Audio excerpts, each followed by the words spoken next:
पति के साथ भोजन करती है दुष्ट स्त्री।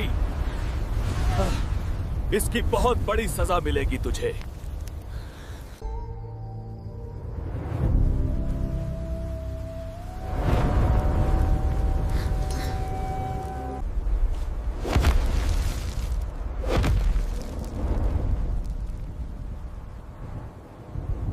क्या आप जानते हैं कि पति पत्नी का एक साथ भोजन करने से क्या प्रभाव पड़ता है? और भोजन के दौरान वे कौन सी गलतियां आई हैं जिनसे घर की सुख समृद्धि दूर हो जाती है? साथ ही कौन सा भोजन आपके घर में बरकत और शांति लाता है? आज हम इन्हीं रहस्यों को एक प्राचीन कथा के माध्यम से जानेंगे जो स्वयं श्री कृष्ण ने नारद जी को सुनाई थी। तो आइए वीडियो शुरू करते हैं। बहुत समय पहले की बात है। कृष्ण महल में विराजमान थे और उनके सामने नारद जी उपस्थित हुए। आते ही उन्होंने प्रणाम किया और बिना किसी झिझक के बोले, प्रभु, आज एक बात मेरे मन को परेशान कर रही है। कृष्ण ने उन्हें बैठने का संकेत दिया और शांत स्वर में कहा, कहिए नारद, आप तो हमेशा सीधे विषय पर आते हैं। नारद जी ने कहा, पृथ्वी लोक में मैंने कई घरों में देखा कि स्त्रियां पति के साथ एक ही थाली में भोजन कर लेती हैं। कई बार तो समय, दिशा और शुद्धता जैसी बातों का ध्यान भी नहीं रखती।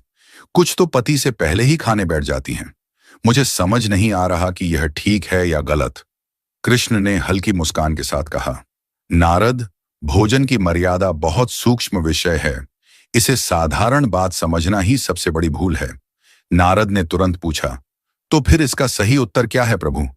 पति और पत्नी को कैसे भोजन करना चाहिए? कृष्ण बोले, इसका उत्तर सीधे शब्दों में देने से तुम्हारी जिज्ञासा शांत नहीं होगी। इसके पीछे एक गहरी शिक्षा है। मैं तुम्हें एक पुरानी कथा सुनाता हूं।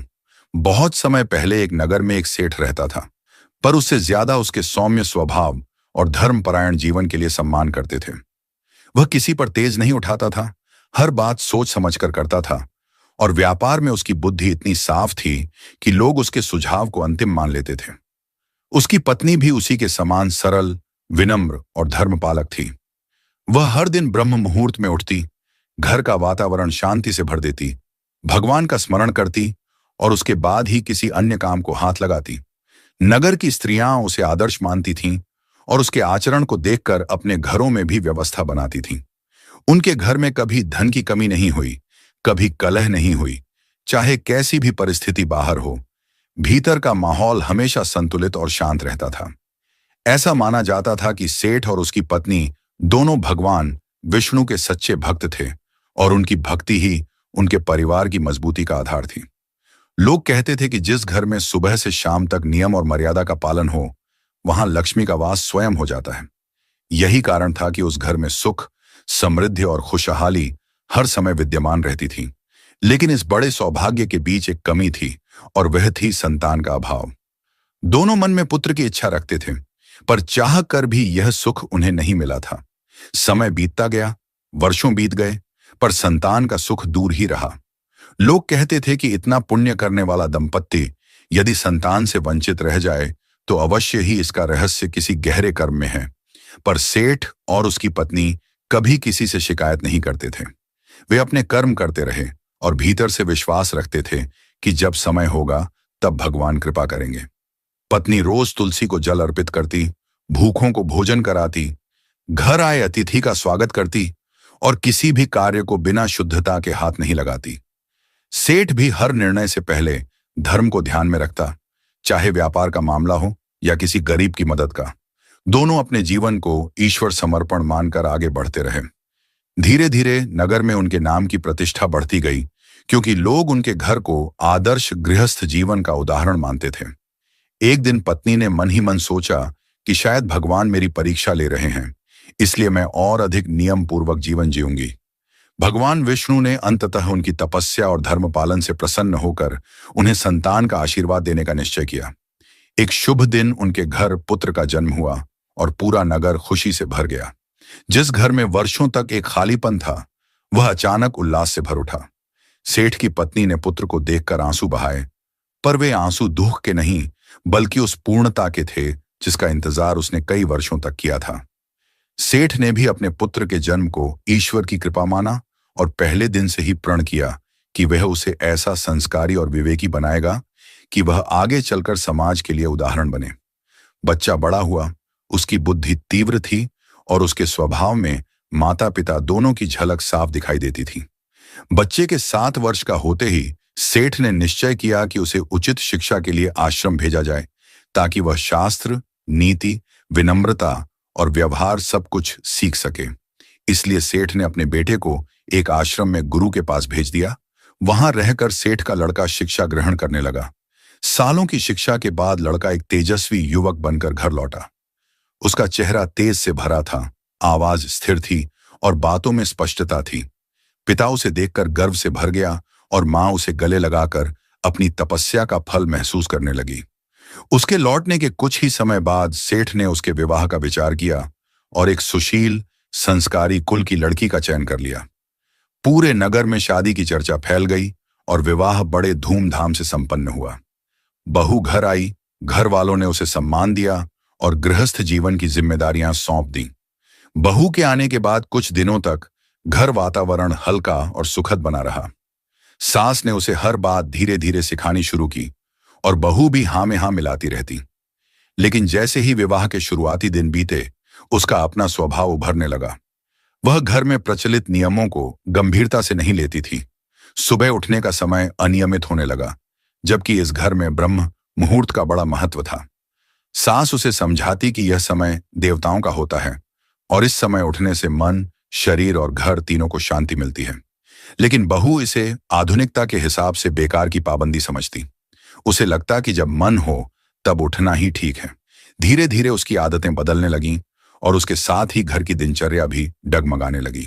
समस्या तब और बढ़ी जब बात भोजन की शुद्धता पर आई। कई बार अपने कमरे से सीधे रसोई में चली जाती, बिना हाथ मुंह धोए। कभी किसी भी दिशा में बैठकर खाना शुरू कर देती। सास ने अनेक बार समझाया कि भोजन पूर्व या उत्तर दिशा की ओर मुख करके करना चाहिए, क्योंकि इससे शरीर और मन दोनों संतुलित रहते हैं। उन्होंने यह भी बताया कि खाना शुरू करने से पहले अन्नपूर्णा माता को धन्यवाद देना चाहिए और भूखे जीवों के लिए प्रार्थना करना घर की संपन्नता बढ़ाता है। लेकिन बहू इन बातों को अनसुना कर देती। धीरे धीरे बहू की एक और आदत सामने आई, जिसने सास को चिंता में डाल दिया। वह कई बार अपने पति के साथ एक ही थाली में बैठकर खाना खाने लगती।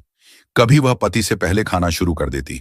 सास ने उसे धीरे से समझाया कि एक ही थाली में खाना शास्त्रीय दृष्टि से उचित नहीं माना जाता और गृहस्थ जीवन के संतुलन को बिगाड़ता है। पति से पहले भोजन करना भी अशुभ माना जाता है, क्योंकि इससे घर की लक्ष्मी शक्तियां कमजोर हो जाती हैं। लेकिन बहू इन बातों को पुराने जमाने की सोच कहकर टाल देती। समय बीतता गया और बहू की गलतियां बढ़ती गईं, जबकि परिवार अंदर ही अंदर चिंतित होता गया। सेठ का बेटा भी कई बार उसे समझाता कि मां कह रही हो तो उसका कोई अर्थ होगा, लेकिन बहू इसे सास की पुरानी आदत समझकर अनदेखा कर देती।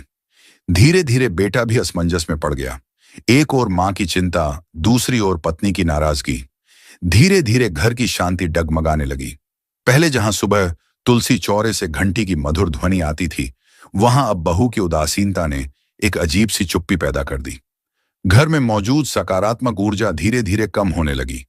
कुछ ही समय बाद इसका असर व्यापार पर भी दिखने लगा। सेठ का काम, जो पहले बिना किसी बाधा के चलता था, अब रुकावटों से भरने लगा। अब बिना कारण काम बिगड़ने लगा। लाभ की जगह घाटा आने लगा। सेठ को समझ नहीं आता कि ऐसा क्या हो गया है कि भाग्य का रुख एकाएक बदल गया। धीरे धीरे वह तनावग्रस्त रहने लगा और उसकी चिंता बेटा भी महसूस करने लगा। पर परिवार किसी को बताना नहीं चाहता था कि घर की ऊर्जा ही कमजोर पड़ चुकी है। धीरे धीरे घर में कलह बढ़ने लगा। बहू का स्वभाव चिड़चिड़ा होने लगा। बेटे और पत्नी के बीच झगड़े होने लगे और घर का माहौल बदल गया था। सास ने कई बार बहू को समझाने की कोशिश की, पर हर बार वही जवाब मिलता कि वह इन बातों पर विश्वास नहीं करती। बहू को लगता था कि उसका जीवन उसके हिसाब से चलेगा, चाहे घर की परंपराएं कितनी भी पुरानी क्यों ना हों। घर में बदलाव इतने शांत तरीके से हुआ कि पहले किसी को लगा ही नहीं कि इसका असर कितना गहरा होगा। लेकिन कुछ ही महीनों के अंदर माहौल पूरी तरह बदल चुका था। सेठ रोज सुबह दुकान जाते तो जाते समय चेहरे पर चिंता की रेखाएं पहले से गहरी दिखती। एक शाम जब वह भारी कदमों से घर लौटे तो पत्नी ने पूछा, आज भी काम नहीं बना क्या? सेठ ने थका हुआ सा जवाब दिया, न जाने क्या हो रहा है। जो सौदे हाथ में आते हैं वे पलट जाते हैं। मैं जितना समझने की कोशिश करता हूं उतना ही उलझ जाता हूं। पत्नी चुप हो गई, लेकिन उसके मन में बार बार वही बात घूमने लगी कि घर की मर्यादा कहीं ना कहीं टूट चुकी है। उधर बहू अपने हिसाब से ही घर चला रही थी। कई बार वह पति से पहले भोजन कर लेती। एक दिन सुबह जब सास ने देखा कि बहू सीधे रसोई में चली गई बिना हाथ मुंह धोए, तो उन्होंने धीरे से कहा, बेटी, पहले थोड़ा जल लेकर हाथ पैर धो लो, फिर रसोई में आना। रसोई शुद्ध स्थान है। बहू ने बिना पलटे कहा, माँ जी, इतनी सुबह उतनी ठंडे पानी से कौन धोए? रोज इतनी सफाई सफाई की बातें मत किया करें। मैं आजकल के समय की लड़की हूं। सास निरुत्तर रह गई, लेकिन उनके मन में दर्द सा हुआ कि बहू आदर से बात भी नहीं करती। धीरे धीरे सेठ का बेटा भी दो राहों पर खड़ा होने लगा। वह मां की भावनाएं समझता था, लेकिन पत्नी से तर्क करने पर घर में झगड़ा होने लगता। एक शाम वह बहू से बोला, देखो, मां की बातों में बुरा मानने जैसा कुछ नहीं है। यह घर उन नियमों पर ही टिका है जिन्हें तुम हल्के में ले रही हो। बहू ने तुनक कर कहा, तो क्या मैं सब कुछ छोड़कर बस पुरानी परंपराएं निभाती रहूं? मुझे भी अपनी सुविधा चाहिए। बेटे ने शांत होकर कहा, सुविधा ठीक है, पर घर की ऊर्जा भी तो देखनी पड़ेगी। बहू झंझलाकर बोली, ऊर्जा नहीं, ये तुम्हारी मां की बनाई पाबंदियां हैं। पति कुछ पल उसे देखता रहा। उन दोनों के बीच का यह पहला बड़ा विवाद था। इसी तनाव के बीच एक दिन ऐसा आया जब सास ने तय किया कि वह इस विषय पर बहू से खुलकर बात करेंगी। उन्होंने दोपहर में उसे बुलाया और धीरे से कहा, बेटी, तुमसे एक बात कहना चाहती हूं। घर की हालत दिन पर दिन खराब होती जा रही है और मुझे लगता है कि यह सब भोजन की मर्यादा टूटने से हो रहा है। बहू ने भौहें चढ़ाकर पूछा, तो आप कहना चाहती हैं कि घर बर्बाद मैं कर रही हूं? सास ने शांत स्वर में कहा, नहीं बेटी, मैं यह नहीं कह रही कि तुम जानबूझकर कर रही हो, पर कुछ नियम ऐसे हैं जिन्हें तोड़ने से अन्न देवता रुष्ट हो जाते हैं। बहू हंसते हुए बोली, मां जी, देवता किसी के खाने से नाराज होते हैं क्या? ये सब आपकी धारणाएं हैं। सास ने धीमी आवाज में कहा, धारणाएं नहीं बेटी, हमारे पूर्वजों का अनुभव है। हम स्त्रियां भोजन को पवित्र मानती हैं, इसलिए शास्त्रों में स्त्रियों को पति के बाद भोजन करने की सलाह दी गई है। बहू ने फिर वही जवाब दिया, मुझे इन सब में विश्वास नहीं, और वहां से उठकर चली गई। सास की आंखें भर आईं, लेकिन उन्होंने संयम रखा। वह जानती थीं कि बहू को समझाना अब कठिन होता जा रहा है। उधर सेठ दिन रात तनाव में रहने लगे। व्यापार का नुकसान इतना बढ़ गया कि उन्हें कुछ संपत्ति बेचनी पड़ी। रात में सेठानी सेठ से बोली, आपको नहीं लगता कि घर की मर्यादा भंग हो रही है? सेठ ने गहरी सांस लेकर कहा, हाँ, लगता तो है, पर हम अपनी बहू पर जोर भी नहीं डाल सकते। बेटे का घर टूट जाए, यह भी नहीं चाहता। सेठानी ने सिर झुका लिया। धीरे धीरे यह संकट इतना बढ़ गया कि घर की शांति पूरी तरह समाप्त हो गई। बेटे और बहू में झगड़े बढ़ने लगे। बहू की जिद हर दिन तेज होती जा रही थी। एक शाम जब बहू फिर पति से पहले खाने बैठ गई और सास ने बस इतना कहा कि बेटी, एक बार उसे बुला लो, तो बहू पलटकर जोर से बोली, मां जी, मैं बच्ची नहीं हूं कि हर बात पर टोका टोकी सहूं। उस आवाज ने पूरे घर को चीर दिया। पति कमरे से बाहर आया और गुस्से में बोला, बस, बहुत हो गया। मेरी मां का इतना अपमान मैं बर्दाश्त नहीं करूंगा। बहू भी तैश में बोली, तो आप भी अपनी मां के ही बेटे बने रहिए, मैं अपने तरीके से ही चलूंगी। बात इतनी बढ़ गई कि लड़का गुस्से से बोला, अगर इतनी ही दिक्कत है तो आज से इस घर में मत रहो, और उसने बहू को धक्के से बाहर निकाल दिया। यह वह क्षण था जहां घर की सारी खुशियां, सारी मर्यादाएं और सारी उम्मीदें एक साथ टूटकर बिखर गईं। बहू ने बिना सोचे अंधेरे रास्ते पर कदम बढ़ा दिए। रात का समय था और आसमान पर बादल छाए हुए थे। रास्ते पर दूर दूर तक कोई नहीं, सिर्फ हवा की आवाज और बहू के कदमों की गूंज। वह चलते चलते खुद से बोलने लगी, आखिर गलती क्या थी मेरी? क्या बस इतना कि मैं अपनी तरह से जीना चाहती थी? क्या थोड़ा सुविधाजनक जीवन चाहना इतना बड़ा अपराध था? उसके भीतर दर्द था, लेकिन अभी भी जिद बाकी थी। वह आगे बढ़ी, गांव से दूर निकलती गई। रास्ता धीरे धीरे जंगल की ओर मुड़ रहा था, पर उसे परवाह नहीं थी। मन में बस एक ही बात घूम रही थी, अगर मेरे लिए कोई नहीं है तो मुझे भी किसी की जरूरत नहीं। जंगल में पहुंचते ही वातावरण और घना हो गया। उसी समय उसे पास के झाड़ियों में खड़खड़ाहट सुनाई दी। वह घबरा गई और पीछे हटते हुए बोली, कौन है वहां? दिल की धड़कन इतनी तेज थी कि जैसे सीने से बाहर आ जाएगी। अचानक झाड़ियों के बीच से एक आकृति निकली। सामने कोई इंसान नहीं, बल्कि एक सुहागिन जैसी दिखने वाली मादा सुअर खड़ी थी। उस मादा सुअर की आंखें साधारण नहीं थीं, उनमें करुणा थी, जैसे वह सारी पीड़ा समझ रही हो। बहू चौंकते हुए पीछे हट गई, लेकिन वह प्राणी धीरे धीरे आगे आई। बहू ने कांपती आवाज में कहा, क्या तू मेरी बात समझ रही है? वह प्राणी एक कोमल सी आवाज निकाली और बोली, हाँ कहो, मैं तुम्हारी बात को समझ रही हूं। इसके बाद बहू पहली बार उस रात किसी के सामने अपना दिल खोल बैठी और दुखी स्वर में बोली, मुझे घर से निकाल दिया गया और शायद मैं इसकी हकदार भी थी। मैं घर की मर्यादा नहीं निभा पाई। माँ जी बार बार समझाती रहीं, पर मुझे लगा कि मैं सबसे अधिक जानती हूं। और अब देखो, मेरा घर, मेरा परिवार, मेरा जीवन सब टूट गया। इसके बाद मादा सुअर ने धीरे से सिर झुकाया, फिर ऊपर देखा, जैसे वह अपनी पिछले जन्म की पीड़ा याद कर रही हो। बहू घबरा गई और बोली, तुम कौन हो? तभी वो मादा सुअर बोली, मैं भी कभी एक रानी थी। बहुत समय पहले मैं एक बड़े राज्य की रानी थी। नाम था सुरभि। राजा मुझसे प्रेम करते थे, लोग मुझे सम्मान देते थे और मेरे पास सभी सुख थे। पर एक कमी थी, मैं अपनी जिद की गुलाम थी। जो मन करता था वही करती। कोई नियम, कोई मर्यादा, कोई परंपरा मुझे अच्छी नहीं लगती थी। सुवर्णी ने आगे कहा, मेरे महल में भोजन की मर्यादा बहुत महत्वपूर्ण मानी जाती थी। रसोई से लेकर थाली तक हर चीज का नियम था, पर मैं इन बातों को बस पुरानी मान्यताएं समझती थी। मैं राजा के साथ ही भोजन करती, कई बार आधा छोड़ा हुआ भोजन उन्हीं की थाली में वापस ले जाकर रख देती। मुझे ये भी नहीं सोचना था कि अन्न देवता का अपमान कितना बड़ा पाप है। सुवर्णी का स्वर भारी हो गया और वो आगे बोली, अन्न देवता नाराज हो गए, पर उससे भी बड़ी बात यह थी कि मैं किसी की बात सुनती ही नहीं थी। मेरी सास बहुत धर्मपरायण थी। वे हर दिन मुझे समझाती कि भोजन की परंपरा घर को थामे रखती है, पर मैं उनका मजाक उड़ाती, कहती, ये सब तुम्हारे जमाने की बातें हैं। उन्हें दुख पहुंचता, पर फिर भी वे प्यार से समझाती रहीं। सुवर्णी ने कहा, एक दिन मेरी अवज्ञा हद से बढ़ गई। मैंने राजा की थाली में बचा हुआ भोजन लेकर रख दिया। ये मेरे राज्य में अत्यंत अशुभ माना जाता था। राजा ने कुछ नहीं कहा, पर अन्न देवता अत्यंत क्रोधित हुए। उसी रात जब मैं भोजन के बाद सोई, मुझे एक भयानक सपना आया। सपना नहीं, दंड था। इतना सुनकर बहू कांप उठी और बहू की आंखें फैल गईं। वो डरते हुए बोली, क्या दिखा सपने में? सुवर्णी ने उत्तर दिया, मैंने देखा कि पूरा महल अंधेरे में डूब गया है। रसोई की अग्नि बुझ गई है।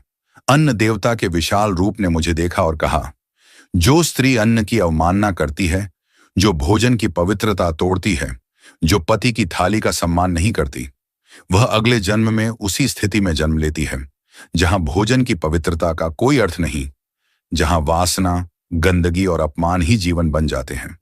बहू का हाथ मुंह पर चला गया। वह कुछ कहना चाहकर भी चुप रह गई। सुवर्णी ने दर्द भरी आवाज में कहा, अगली सुबह जब मेरी मृत्यु हुई, मुझे मनुष्य नहीं बल्कि सुअर का जन्म मिला, और जब पहली बार आंखें खोलीं तो मैं कीचड़ में पड़ी थी। मेरे चारों ओर वही भोजन था जिसे मैंने अपने पिछले जन्म में अपवित्र किया था। बहू की आंखों से आंसू बहने लगे। सुवर्णी ने धीमे से कहा, यह मेरा दंड था, और आज जो गलती तुमने की, जो अनादर तुमने दिखाया, उसी मार्ग पर तुम भी बढ़ रही थी। इसलिए मैंने तुम्हें रोता देखा और पास आई, ताकि तुम मेरी तरह न बनो।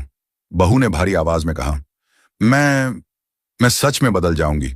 मैंने अपनी गलती समझ ली है। मुझे घर लौटना चाहिए, है ना? सुवर्णी ने उसकी आंखों में देखा। हाँ बेटी, यही सही समय है। घर लौटो, अपनी सास से माफी मांगो, मर्यादा अपनाओ।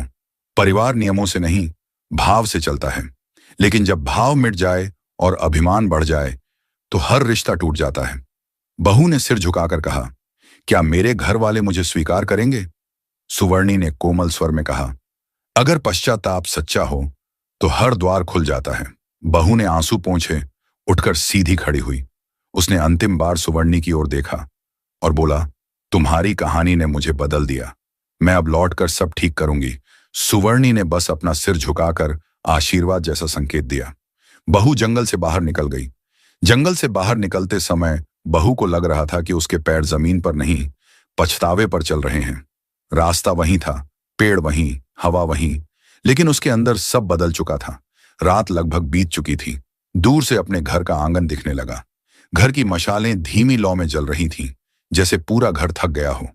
बहू ने दरवाजे के सामने खड़े होकर गहरी सांस ली और हाथ कांपते हुए किवाड़ पर दस्तक दी। कुछ क्षण बाद अंदर से सेठानी की आवाज आई, कौन है? बहू का गला सूख गया। वह मुश्किल से बोली, मैं। बहू। सेठानी बहू के पास आई। चेहरे पर थकान, दुख और थोड़ी निराशा थी। उन्होंने बहू को सिर से पांव तक देखा। तुम यहां कैसे? घर से तो चली गई थी। बहू ने पलकें झुका दी। मां जी, मुझसे गलती हुई, बहुत गलती। मैं सब समझ गई हूं। आप जैसा कहती थी वही सही था। सेठानी कुछ क्षण तक चुप रही। फिर उन्होंने ठंडे स्वर में कहा, समझना आसान है, निभाना कठिन। तुमने हमारे नियमों को मजाक बनाया था। बहू तुरंत उनके पैरों पर बैठ गई। हाँ मां जी, लेकिन मैं अब सच में बदलने आई हूं।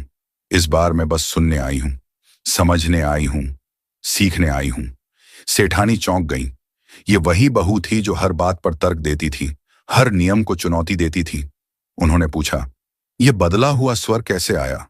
बहू ने हल्की थकी आवाज में कहा, मैंने आज किसी ऐसे के दुख को देखा जिसने अपने जीवन में मेरी जैसी गलती की थी, और वह दुख इतना गहरा था कि उसकी कहानी सुनकर मेरा मन हिल गया। सेठानी ने भौं चढ़ाई।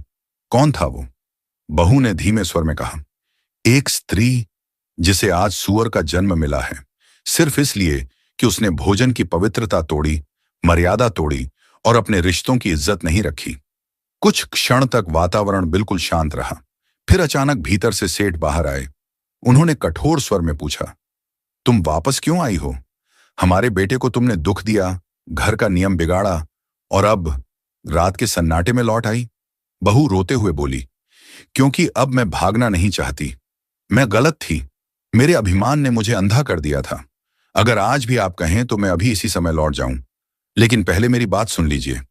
सेठानी ने सेठ को धीरे से कहा, सुन लेते हैं। लड़की टूटी हुई लग रही है, शायद सच में बदली हो। सेठ ने कहा, ठीक है, बोलो, पर सच सुनना हमारे लिए आसान नहीं होगा। बहू ने कहा, मां जी, बाबूजी, मुझे समझ आ गया है कि घर की मर्यादा सिर्फ नियम नहीं, सुरक्षा है। मैं सोचती थी ये परंपराएं पुरानी हैं, लेकिन आज समझ आया कि ये ही घर को जोड़ती हैं। सेठ ने गंभीर आवाज में पूछा, तो तुम अब क्या चाहती हो? बहू ने सिर झुकाया। बस एक मौका, ताकि मैं अपनी गलती सुधार सकूं, ताकि मैं वही बहू बन सकूं जैसी आप हमेशा चाहते थे। सेठानी की आंखें नरम हो गईं। उन्होंने धीरे से कहा, मौका हर किसी को मिलता है, पर सच्चे मन से लौटने वाले बहुत कम होते हैं। अगर तुम्हारा मन सच में बदल गया है तो उठो, अंदर आओ। इसके बाद समय बीतते बीतते घर का वातावरण बदलने लगा था। शुरू में जिस घर में तनाव, क्लेश और एक अजीब सी घुटन का माहौल था, वही घर अब धीरे धीरे शांत होने लगा। सुबह सवेरे उठकर वह सबसे पहले स्नान करती, फिर रसोई में प्रवेश करती। रसोई में प्रवेश करने से पहले वह मन ही मन अन्नपूर्णा माता का स्मरण करती। मां, मेरे हाथों से ऐसा भोजन बने जिससे मेरे परिवार के मन में प्रेम बढ़े और घर में समृद्धि लौट आए। अब वह पहले 3 रोटियां निकाल कर रखती, एक गाय के लिए, एक कुत्ते के लिए और एक कौवे के लिए। अग्निदेव को भोग लगाकर ही परिवार को भोजन परोसती। घर के सभी सदस्य एक साथ बैठकर भोजन करवाना अब उसका नियम बन गया था। इसके के बाद श्री कृष्ण नारद जी को भोजन में मुख्य 5 नियम बताते हैं। पहला सिद्धांत, भोजन से पहले की शुद्धता। कृष्ण बोले, जब मनुष्य भोजन करने से पहले हाथ, पैर और मुख धोता है तो वह केवल शरीर की शुद्धि नहीं करता, इससे शरीर में मौजूद सूक्ष्म ऊर्जा मार्ग खुलते हैं, जिससे भोजन का पाचन और अवशोषण बेहतर होता है। भोजन को ग्रहण करने से पहले की शुद्धता मन को शांत करती है और देवताओं की कृपा बुलाती है। दूसरा सिद्धांत, भोजन बनाने वाले का भाव। नारद, भोजन केवल अन्न नहीं, उसमें रसोई बनाने वाले के भाव भी मिलते हैं। जब भोजन बनाने वाला शुद्ध मन से मंत्र स्मरण करते हुए रसोई में प्रवेश करता है, तब वह भोजन प्रसाद बन जाता है। इसी प्रसाद से घर के हर सदस्य का मन स्थिर, शांत और प्रसन्न होता है। तीसरा सिद्धांत, दिशा और समय का विज्ञान। कृष्ण ने कहा, पूर्व और उत्तर दिशा की ओर मुख करके भोजन करने से शरीर में प्राण ऊर्जा संतुलित रहती है। यह सूर्य तथा पृथ्वी की प्राकृतिक ऊर्जा के साथ मनुष्य के प्राणों का संगम है। इसी प्रकार भोजन का उचित समय प्रातः और सायं, यही समय है जब जठराग्नि सबसे अधिक जागृत होती है। समय पर भोजन करने से स्वास्थ्य और ऊर्जा दोनों बढ़ते हैं। चौथा सिद्धांत, भोजन की पवित्रता। जिस भोजन को अशुद्ध हाथों से, क्रोध में, शोर शराबे में या बिना श्रद्धा के बनाया गया हो, वह ऊर्जा रहित हो जाता है। ऐसे भोजन से रोग बढ़ते हैं, मन अशांत होता है और घर में क्लेश जन्म लेता है। इसलिए भोजन को पवित्र रखना, भोजन से पहले देवताओं को भोग लगाना और भोजन करते समय नकारात्मक बातों से बचना अत्यंत आवश्यक है। पांचवां सिद्धांत, पति पत्नी के भोजन का नियम। कृष्ण शांत स्वर में बोले, नारद, पति पत्नी का संबंध केवल शरीर का नहीं बल्कि ऊर्जा का मिलन है। यदि दोनों एक ही थाली से भोजन करते हैं तो उनकी ऊर्जाएं आपस में उलझती हैं, संतुलन बिगड़ता है। इसलिए शास्त्र कहते हैं कि पत्नी को पति के भोजन के बाद ही भोजन करना चाहिए। इससे घर में लक्ष्मी की स्थिरता आती है और परिवार में शांति बनी रहती है। नारद जी ने आदरपूर्वक सिर झुकाया, प्रभु, आपने तो आज भोजन के रहस्य को ही खोल दिया। अब समझ आया कि क्यों कहा गया है कि भोजन ही देवता है और भोजन ही शरीर का जीवन। कृष्ण ने आशीर्वाद देते हुए कहा, नारद, ये नियम केवल अंधविश्वास नहीं बल्कि सनातन विज्ञान है। जो घर इनका पालन करता है वहां सौभाग्य अपने आप लौट आता है। तो दोस्तों, आपने देखा कि कैसे एक बहू ने भोजन से जुड़े छोटे छोटे नियम अपनाकर अपने घर में सुख समृद्धि वापस ला दी। यह केवल कहानी नहीं, यह शास्त्रों में बताई गई वह बुद्धि है जो हर घर के लिए कल्याण का द्वार खोलती है। भगवान श्री कृष्ण ने नारद जी को जो 5 सिद्धांत बताए, वे हर परिवार को अपनाने चाहिए। अगर आपको यह आध्यात्मिक ज्ञान पसंद आया हो तो वीडियो को लाइक करें, अपने दोस्तों और परिवारजनों के साथ शेयर करें और चैनल को सब्सक्राइब जरूर करें। और कमेंट में लिखें, जय मां अन्नपूर्णा और जय श्री कृष्ण जरूर लिखें। आपका एक कमेंट हमारी मेहनत का आशीर्वाद बन जाता है। मिलते हैं अगले दिव्य ज्ञान के साथ।